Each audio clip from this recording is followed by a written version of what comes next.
So journalism is about gathering information. And that is why I, Rick Sanchez, an American journalist, am here in Moscow. Man, we need to talk to each other. It's called free speech. Why would the Biden administration not allow something like that? Look, I don't know. We're supposed to be the country of free speech. But it's the decision they made, and it is as ridiculous as it might possibly sound. In fact, I want to tell you something else. What you're about to see, that I am about to bring you, is very important. You know why it's so important? Because it's important that we have and talk to each other, that we find a way to talk to each other. I have a chance to sit down with President Putin's top gun. This is the guy who negotiates with Ukraine. Now, look, you could disagree with what he has to say. You might like him. You might not like him. It's your choice. But you should have the right to hear what he has to say, just like Russians should know what we Americans are saying and thinking without filters. You know why you should especially hear what this man has to say? Because just today, there is a report that has surfaced suggesting that the United States is actively engaged in removing Volodymyr Zelensky from power. Now, since March, I've been telling you this. If you've been watching me, I've been talking about this in my reporting. That senior members of Donald Trump's administration have been having secret discussions since way back then with some of Mr. Zelensky's opponents. But today, there's this more important update, and here it is. The former prime minister of Ukraine is now quoted as saying over the weekend that the United States has now given the go-ahead for Mr. Zelensky to be removed from power. The guy who's saying this is named Nikolai Azarov. He used to be Ukraine's finance minister up until 2007, and before that he was the prime minister. He says Zelensky will be replaced by the head of the Ukrainian legislature, or the Rada as they call it, and they will then choose a president who will shape the new political landscape of Ukraine. Important to note, no comment, as far as we can tell so far, on this from Washington or from Russia, officially. But this is the kind of thing that goes right to the heart of this exclusive conversation that I am about to share with you. Let me tell you about who this is. This is Vladimir Medinsky. See him? He is the lead negotiator responsible for coming up with a deal to end the war in Ukraine. I mean, this is Mr. Putin's guy, right? He's also one of Russia's most respected thinkers and historians. You're going to hear me, as I talk to him, challenge him on his freedom to reach a deal, or whether he's even allowed to. Is he getting resistance from Mr. Putin, who maybe, or somebody else in the Russian government, who maybe doesn't want him to do that, to reach that deal? You're going to be fascinated by what he has to say. You're going to be fascinated to hear him explain how much he likes his Ukrainian counterparts, the people he's sitting there talking to. He says, I like them. But how he fears at the same time, as he tells me, that they're frightened, that they're scared. They're even afraid that they might possibly be assassinated, he says, for agreeing to a deal. Now, ask yourself, why would he say that? Why would he say that the people he's talking to are afraid that they might be assassinated? You're going to hear him respond as well to why many Russians are mad at him and mad at Mr. Putin. And you're also going to hear him react to President Trump and the big three, Starmer, Merz, and Macron, who he says are bigfooting Ukraine. Bigfooting Ukraine. Here now, my exclusive discussion with Vladimir Medinsky.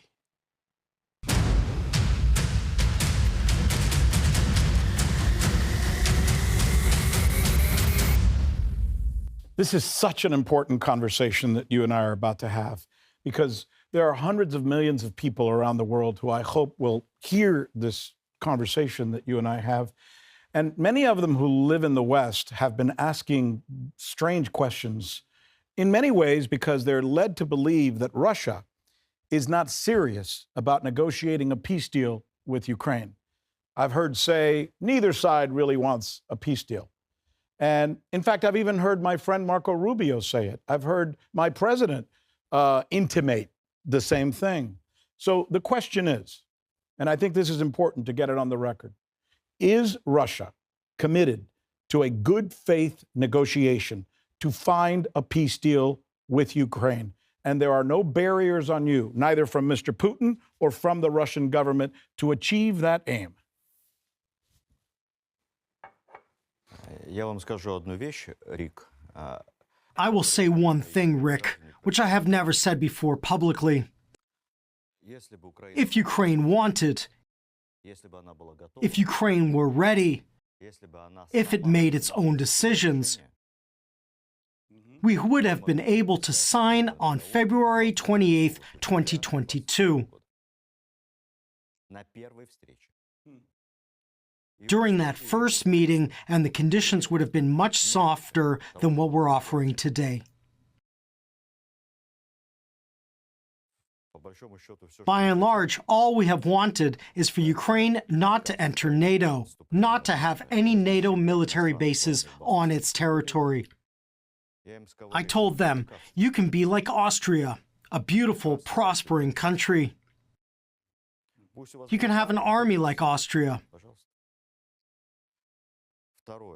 And second, bring back the Russian language and the Orthodox Church. Make them equal. Give them equal rights. Because that's amazing. You can speak Arabic in Israel. You can speak Hebrew in Palestine. But you cannot use Russian in Ukraine. There, actually, 3/4 of the population are speaking Russian. And more than half of them deem Russian to be their native tongue. They don't really speak Ukrainian that well. And the third point was for them to recognize Crimea. Because Crimea, you have to admit, had the most democratic referendum you could imagine. So says Gallup, so says Pew. The two most respected polling organizations in the world went in and found that 85% to 93% of the people believe that the referendum was correctly done and accurate. I'm only quoting, not my words. Absolutely. It is a nation's right to self-determination. It is a basic freedom enshrined in the United Nations Charter. It is a basic freedom that even the French fought for in the 18th century, that a nation must have the right to self-determination. And the last item in our proposal was that there are two territories in the Donbass, two regions that did not want to be part of Ukraine. Earlier, we proposed that they become part of Ukraine as autonomous regions, so that they can choose their own governors. People in Russia choose their own governors. I go and I vote for the mayor of Moscow. People in the US vote for governors and for mayors. But in Ukraine, the presidential office appoints the governors. There are no gubernatorial elections.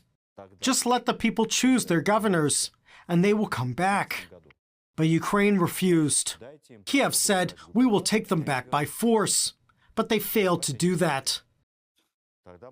So, on February the 28th, 2022, we said, okay, you failed to conquer those territories, and you will not be able to live with them longer.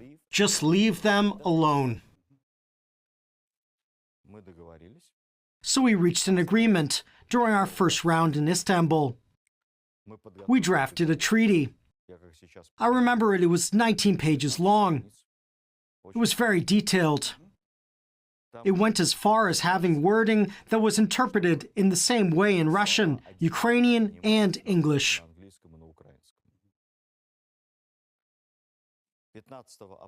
So on the 15th of April, President Putin reviewed the treaty and he made one amendment as a lawyer. That's his first education. I transmitted it to Zelensky, and then Zelensky was silent for weeks. They said he was very busy. Really? It's a text that is too big and too complex. It turned out that during those 2 weeks, he had hosted Boris Johnson, the head of Biden's State Department, and the head of Biden's Pentagon. They all came and had meetings, and after that they told me that the foreign partners were against signing a treaty that had already been coordinated with them.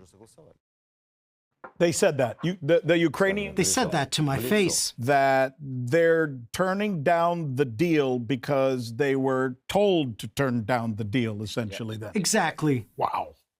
Наши иностранные партнеры не поддерживают. They said their foreign partners do not support the signing of a treaty, and they would not guarantee aid or security if we signed that treaty. Поэтому We would go to war with you, and we would engage in war until you win or we win. или мы вас не победим. Let me ask you, because I want to be fair, and I just asked you, and it seems you're giving me a forthright answer, that indeed you have come in with essentially the same plan that you offered 2 years ago again, and it has not changed. And the most important thing is Ukraine cannot become a satellite country for NATO. Ukraine has to maintain itself as a sovereign, independent nation. And that's really, it seems to me, the foundation of what your negotiating demands are. But here's the question that I have to press you on now, because you're meeting with these guys. You're sitting with them, the Ukrainian side. You tell me Russia is in a good faith negotiation to find a solution. Can you look at these guys that you're negotiating with and tell me that they're also negotiating in good faith? Or is someone mandating what they can say and what they can't say? Прошлый раз они были более самостоятельны. Last time they were more independent, and there was more freedom in their actions, and now I see that they're less independent. Really? Да, они What that reminds me of is it's like seeing a top manager hide in a huge corporation. какой-то гигантский Some decisions are up to them, but the matters of principle, whether to buy or sell the company, whether to issue new shares or enter a new market, they would need to consult with the board. советом директоров. So this is what I'm reminded of. They also become very nervous. Нервными и всё They're constantly looking at each other. It feels as if they're watching each other. следят друг за другом. In the negotiations, right. Like they were afraid? Like, did you sense like a tension? Like they were afraid to commit or to say anything? Это неудивительно. Well, it's no surprise, as that time they had a small delegation, 5 or 6 people, and after the talks, one of them was assassinated right after the talks finished. And it was the Ukrainian security service that killed him. Dennis Kuriv, March 2022, unofficial participant in the talks, killed, we think, by SBU, interestingly enough. Do you believe? Они этого не отрицают. They never said he wasn't killed by the Ukrainian security service. He was killed by their security service in downtown Kiev. Застрелен. For what? For something he said? Do you remember when in the conversation? Я помню его, потому I remember him. его помню. Why do I remember him? I remember him very well because I think it was the first day. 28 февраля. It was February 28th. We had a break and everybody went to have a smoke or to go to the bathroom or maybe to drink some coffee. Кто-то пошел выпить кофе, а я And I think it was near a bar. There was a bar counter there. Такая стойка бара была. There was no bartender, and I stood there with Kiriev. И я We had a стоял conversation maybe for 15 minutes about life in Crimea, с ним говорили. because he used to live in Crimea. And we had a conversation for about 15 minutes about that. Когда And after the break was over, we went back into the room. пришли в зал. Поэтому я So that's why I remember him. And it was just a small talk. Do you think they saw you talking with him and thought maybe you guys were too close? Or? все видели, что я говорил с ним. И Everyone saw that I liked him. So it was no secret, and we didn't push anyone away. Some people came by to talk with us.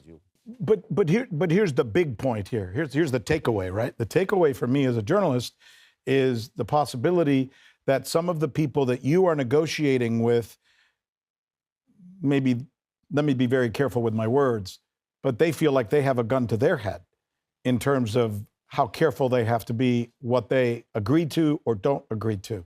In other words, they don't have the freedom the liberty to have a true good faith negotiation. Do you sense that? Да, я это чувствую. Yes, yes, so that's what I feel. I feel that deep down. They're better than they're trying to look. They even want to say some things, but they can't. I saw 2/3 of the delegation were in the military uniform. They are military officers. And I look into their eyes. First, they're no different from Russian people. They look exactly the same. The uniform is similar.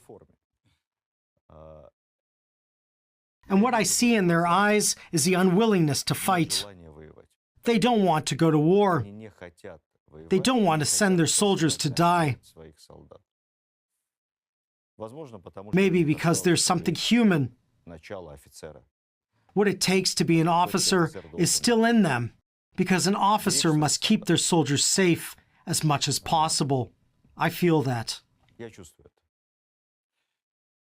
So it sounds like what you're describing to me is a situation where someone, most likely it has to come from the top, Mr. Zelensky, doesn't want there to be a peace deal, and that may have something to do, I don't want to put words in your mouth, but it may have something to do with why we're seeing an escalation of attacks on civilians in Russia, for example. Do you think those two things are tied? Я бы разделил украинский народ. I would draw a line between the Ukrainian people, the Ukrainian army, the soldiers and those who suffer the most, those who are closest to the front, those who are being hit, and a small part of the ruling elite.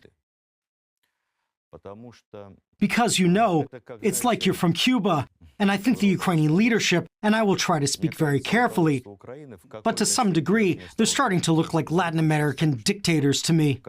At some point, they used to be good guys. That's when they came to power, and they promised a lot in the election. But then, gradually, they get reborn into dictators. And if you want to stay in power forever, you need a permanent enemy, and you need a war that does not threaten you personally in any way, and that does not threaten your family, because your family is abroad with British passports, and they feel very safe, and you cannot stop the war because you would lose control of the situation. Especially since foreign aid, weapons, money only flows as long as you're in a war. After the war is over, you lose this external support, and you lose the possibility to suppress any opposition that may arise in the country. And you will have to go for elections, and you will lose it because people are tired. They want peace, and the soldiers want peace. So you're saying the war is a necessity for the ruling party, including Mr. Zelensky in Ukraine, where for Russia, it's not a necessity. Конечно. Нам война вообще не нужна. Yes, absolutely. We don't need a war at all. So why did Ukraine see its situation deteriorate so much? Because 4 of its regions had referendums, and now they're part of Russia, officially. And Russia cannot leave those territories because it would be a betrayal for those people. You cannot betray the people. They are written down in the Russian constitution as an integral part of its territory. But if you stop the fight along the line of contact, if you don't sign a true, lasting peace, if you just have a ceasefire, you know what will happen? There was the Karabakh region between Armenia and Azerbaijan. If it's a disputed territory, the region will become a huge Karabakh. And at some point, Ukraine, together with NATO, or if it becomes part of NATO, will try to get it back with force. And it will be the end of the world. It will be a nuclear war. We don't want to have a huge Karabakh. We don't want to have a pretext for a nuclear war on our side. A territory that will not be recognized by anyone will cause trouble. So we want to stop with a lasting peace and to have the territories recognized. Would you say that Russia's reaction thus far throughout this war has actually been mild-mannered? That let me tell you why I'm asking you this question. I've only been in Moscow for 3 weeks, maybe 4 weeks. So I don't know. But I talk to people because I'm a journalist. So I talk to drivers, I talk to people, and they love speaking English, so they all come and talk to me. And I find that most Muscovites and most Russians are angry at Mr. Putin and at you because too much talk, tired of talking. What those people are doing to us is horrible, they say to me, and it's time to start lobbing bombs and getting rid of them. We're mad at those people. Do you feel that? And you're a peacemaker. What is your reaction to that feeling, if I'm right, if you think I'm right? Действительно, наше население, наши граждане требуют... Yes, our population does indeed demand that we take much stronger actions. And it was difficult for us to go for a second round of talks when Ukraine made a deliberate effort blowing up a passenger train, killing civilians, including children. Sometimes it happens that a missile is flying against a military target, and it is jammed, and it hits a residential building, and it leads to casualties. Sometimes the buildings are hit, and people die under the rubble. It is terrible, but it is part of the war.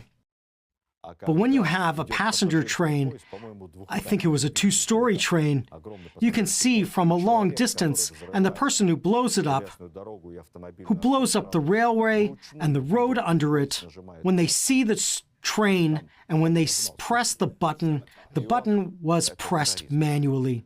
It is terrorism. It is not a train with tanks. It's not even a train with fuel. You can clearly see it's a passenger train, and they killed civilians on civilian territory. And that's what makes Russians angry. Yeah. Exactly. And after that, people say that we must strike them with the Oreshnik. We must destroy Kiev or Lvov, that it's enough with the talks. And so, of course, it's difficult for us. Why do you think Zelensky sent his chief of staff to Washington after his conversations with you? Обычно задача только одна — попросить больше денег. Well, usually the goal is just to ask for more weapons and money, just to beg for more, to have the American taxpayers keep on funding him. I think you've already paid some billions, 200 or 300 billion, to fund his life there. It's like the Marshall Plan during World War II. Do you know how much the Marshall Plan cost? $140 billion. Do you know how much, in today's money, do you know how much my country has already spent in Ukraine? $240 billion. That's crazy. В современных ценах, да, в современных деньгах план Маршалла, да? Yeah. In modern money, yes. It's crazy. That's in modern money, right? Well, the Marshall Plan money went to build things. But this money that you're giving now is used to kill and to destroy. So it's an anti-plan, an anti-Marshall Plan. Biden was the anti-Marshall. It seems to me that as important as your negotiations with Ukraine are, what the world really needs is a good, fair negotiation that is fruitful between Russia and the United States of America. That is primordial to anything. And until that happens, say people who are smarter than me, everything else doesn't matter quite as much. Do you agree with that? Yeah. You do? Да, я согласен. Я согласен, я думаю... Yes, I do. I agree, and I believe that a lot really depends on how the relations between Russia and the U.S. will play out if there is peace. The United States will not only stop spending so much money on the war and destruction, it will get huge economic benefits because you signed a treaty on rare earths. And all of those rare earths are just a tiny share of the incredible riches that are available in Russia and of how much American businesses and American citizens could get through investment projects in Russia, through partnership with Russia and mutually beneficial trade. I need to ask you as well about this deal that you offered to return the remains of some 6,000 soldiers. I'm trying to understand why Ukraine is so freaked out about this. Like they're like totally, I mean, they wigged out like it's insulting, like they're angry because you want to send 6,000 soldiers. It seems like a strange thing to be angry about. Мы думали, они скажут нам спасибо. We thought they would say thank you because 6,000 families would get a decent burial for their sons and husbands. Хоронить их по-христиански. They would be able to give them a Christian burial in the ground. ВСУ Currently, they're frozen in their uniforms, the Ukrainian army uniforms. Some of them have documents in cellophane. The Red Cross gave us those bags, and they're lying there in those bags. It's several trains worth of refrigerator cars, actually, and Так вот, я хочу I want to сказать, tell you that part of this 6,000, namely 1,200, are at the Ukrainian border. находится на границе Украины. The authorities are refusing to accept those bodies. Почему? Why? First, it is difficult for them to acknowledge such big losses. We also told them that they can use our refrigerators to reciprocate and to give us the bodies of Russian soldiers. And, most of all, in 2022, I believe, Ukraine adopted a law for families of the fallen to get compensation, which is fairly big. And from American money, of course. Очень большую. But the money that the United States and Europe gave Ukraine is not used for compensation. Они It is being тратятся used на for other уже things. потраченное. And it is up to you to investigate those things. Речь It's идет about примерно о $350,000 per one confirmed $350 death. за одного подтвержденного That is what the American taxpayer is paying for. плательщика. 350,000 times 6,000 comes out to more than $2 billion. Does it? Да, да, да. So, Но этих денег нет. Они потрачены. И никто платить их не хочет. But the money is not there. It has been used up, and nobody wants to pay them. Пропавшими без вести. I think Ukraine has not paid anyone since they adopted the law. 6 000 человек. They announced that someone is missing in action, and so the families cannot get compensation. As announcing the deaths would mean that they would be officially recognized as eligible for compensation. So, as one of my American friends О says, чем бы тебе ни whatever they tell you, remember that ultimately it's about money. о деньгах.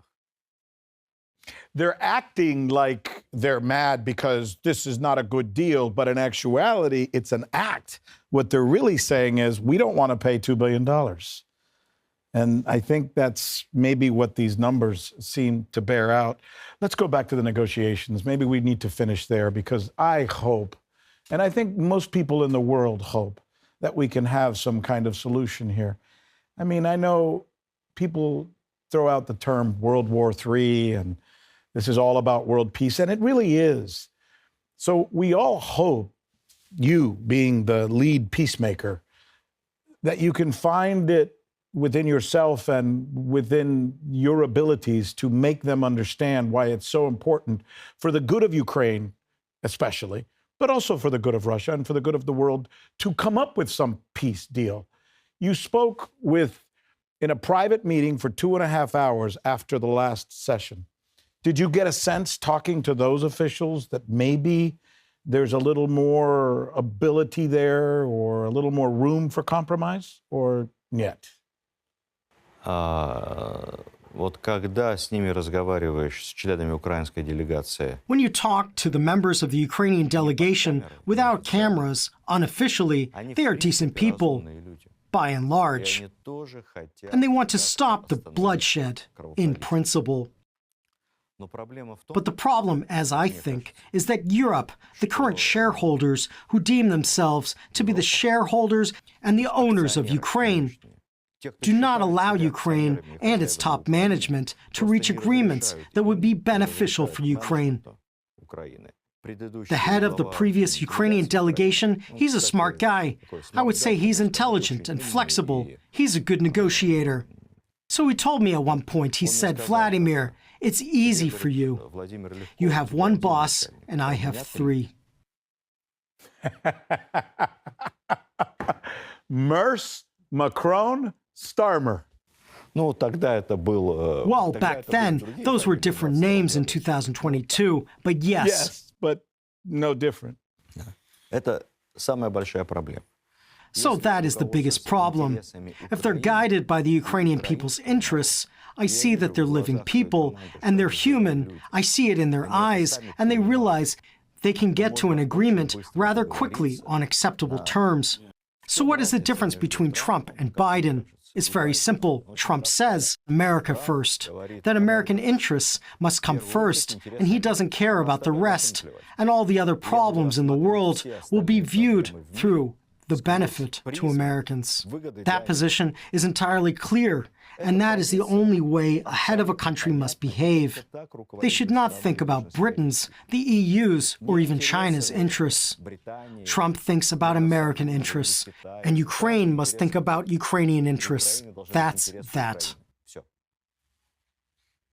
And that leads me maybe to you and I could talk forever, and I don't want to take. You're a very busy man, and you're doing some very important things, and I probably would like to finish with that, Mr. Trump, and your expectations of what he is doing and what he can do. I also want to mention something because I'm here interviewing you. I want all of you who are watching this interview to know that Mr. Medinsky and I did not speak before this interview. He did not know what I was going to ask him. He did not supply me his questions. This is a complete, open, and honest conversation, and that's all it's ever been. And I only say that to underscore that oftentimes, and it makes me angry when the West thinks that their brand of journalism is better than ours. It's not. It's not. You and I did not speak, right? Nothing. Everything has been fresh, two guys having a conversation.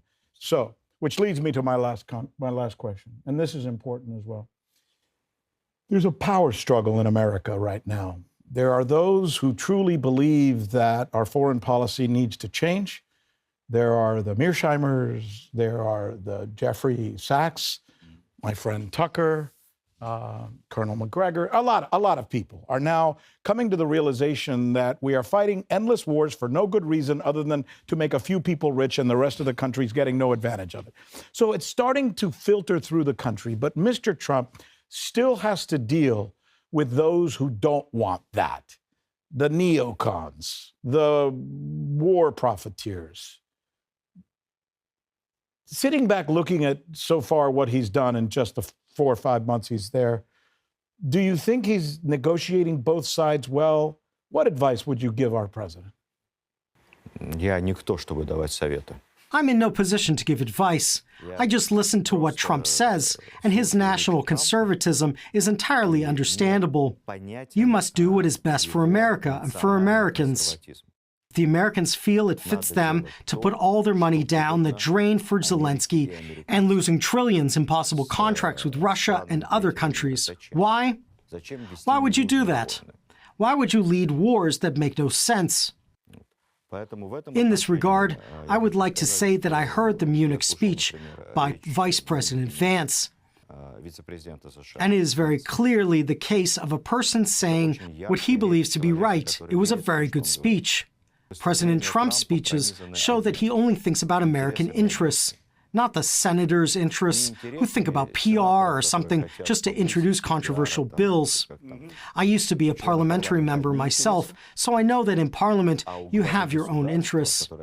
But if you're head of state, if you're responsible for the country, your interests are different. You don't think about your constituency's ideas. You think about the country as a whole. In this regard, Trump's policies are very clear to us so far. And hopefully he can resist that pressure that happens in any government. But there are people who make way too much money to allow him not to be involved in wars. Mr. Biden obviously allowed those people to run in many ways, I believe, if you'll allow me to say it, his administration. And now I think there's a battle going on in Mr. Trump's administration. I hope it works out. Я еще хочу кое-что сказать. Мне кажется, что Трамп... I want to say one thing. I think Trump believes in God. But the previous administration did many things that you can burn in hell for. So I think Trump at night sometimes thinks about what people will fondly remember him by. He wants God to see him as a good person.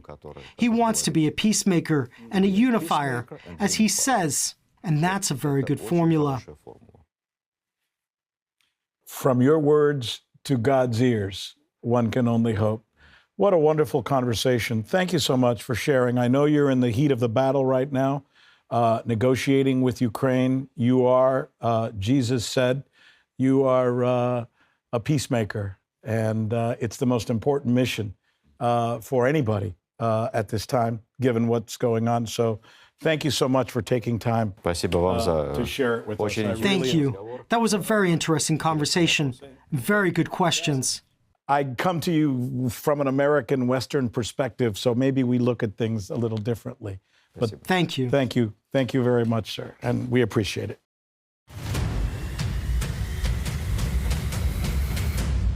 Look, whether you agree or disagree with Mr. Bedinsky, there's one thing there that I think we all can agree on.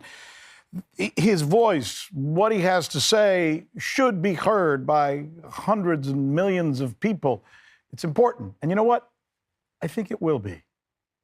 That's our news. But I want you to know that you can hear my bonus comments on this Medinsky interview on my podcast. It's called Journalistically Speaking. You can find it on YouTube. We also call it JSpeak for short, by the way. And you can also reach out to me and we can have a conversation on X or Twitter or whatever it is they call that thing these days. So this is the Sanchez Effect. This is the place where truth goes beyond borders. And you know what? This time, we will not be silenced. I'll look for you next time. Good night.